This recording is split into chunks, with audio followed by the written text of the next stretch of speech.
like it's something you can ride to and vibe to. I'm just giving you the keys to survive. Never let society tell you how to begin living your life by following the norm and trends. I warn my friends, don't get blinded by the media. I'd rather be myself, take flight, got a speedy on speed dial. And meanwhile, my dream right beside me with a smile. She like. Hey guys, so lamp shadow beef, sometimes called lamp shade beef. It's sort of more like a snack, almost like beef jerky, but we're actually going for dinner for it. We're gonna head into a restaurant just behind me here. I'm with Sarah, standing beside the camel. This restaurant is called Doji Fan Chang Hua. It has a reputation for being a little artistic with their presentation, which is kind of cool. I'm not sure if the taste of the food is any different, but I mention this because as I've gotten deeper into the Chengdu food scene, I discovered that there's a group of people that are really hardcore into preserving the traditional style of Sichuan cooking. They don't like recipes to be altered. They don't like new tastes in old dishes, which I think is rather silly. Everything has to evolve or nothing new will be created. I think I'll get more into this subject in further episodes, but I think this restaurant will be a good example of a place that has modernized Chuan Cai, Sichuan food. Let's get one of those apples. And chicken.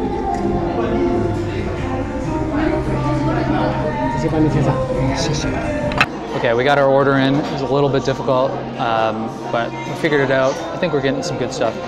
But lampshade beef, it introduces another Sichuan cooking technique that we haven't seen yet. It's called shou, and it translates to something like deep fry and draw in. There are different ways to do it, but the idea is to put as much flavor into a deep fried piece of food so it's crispy but flavorful. We just got our first dish and it looks pretty awesome. Some bread with some beef and... Is it beef or Isn't it supposed to be, it's supposed to be beef? Whatever. Yeah, it looks awesome. I'd say that lampshade beef is probably the most popular of the shou dishes. It was created in Sichuan in a town called Xiang. Way back in like the 9th century, there was a famous poet named Yuan Zhen.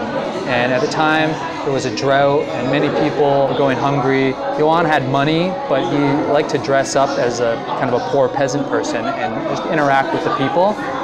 So one day he was out pretending to be a peasant and he stepped into like a wine shop, and the owner offered him some slices of this beef and he really loved it. He said it was delicious and he asked for the name of the dish and the owner didn't have a name for it. So Yuan held the piece of beef up and looked at the light and he came up with this name. He ended up getting the recipe and he started probably getting his cooks to make it and holding parties and having it, and it became really popular and eventually kind of spread across Sichuan. Bringing our apple over.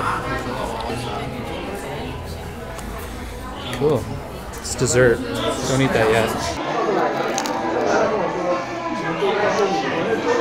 Very, very close to Indian food.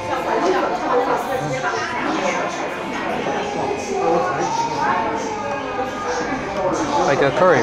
Tastes like a curry. The bread around it, though, it almost reminds me more like a British dish. Isn't there a British dish that it's like meat wrapped in a dough? I want to say a pasty. Pasties. Oh, pasties are the things you put on your nipples, right? Yeah. So right now she's over there cutting up our beef. We have these wraps. So we take this and we put it in here, and wrap it, and then dip. Oh, and we have vegetables coming too. Hot. Rude.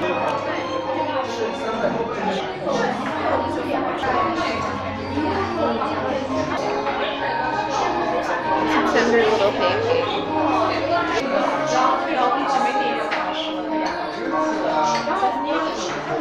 Ooh, spicy. Ooh, it's really good. Yeah? Yeah. Okay, I'm gonna try a piece of this. These chopsticks are huge. Try a piece of this beef by itself. You can see it's like, it is translucent. Lampshade, lamp shadow. But it looks super crispy, but like oilies too. It's almost like fiber, like cloth or something. It's not tender at all. It's like pork Yeah, flossy almost. It is good though. Ooh, it does. That's good. I gotta do up one of these wraps though.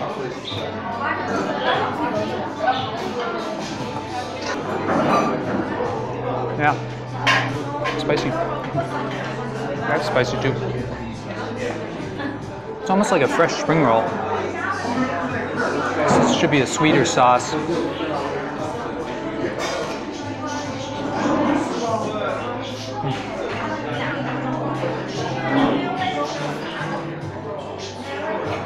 Yeah, totally unique. Never had anything like this in China. If this is Chinese food, I had no idea. It's really good, and it's totally different than anything I've had. So from the research I've done, this is a pretty complicated thing to make actually. It involves taking thin slices of beef, salting them, drying it out, and then kind of baking it over fire embers to dry it out even further.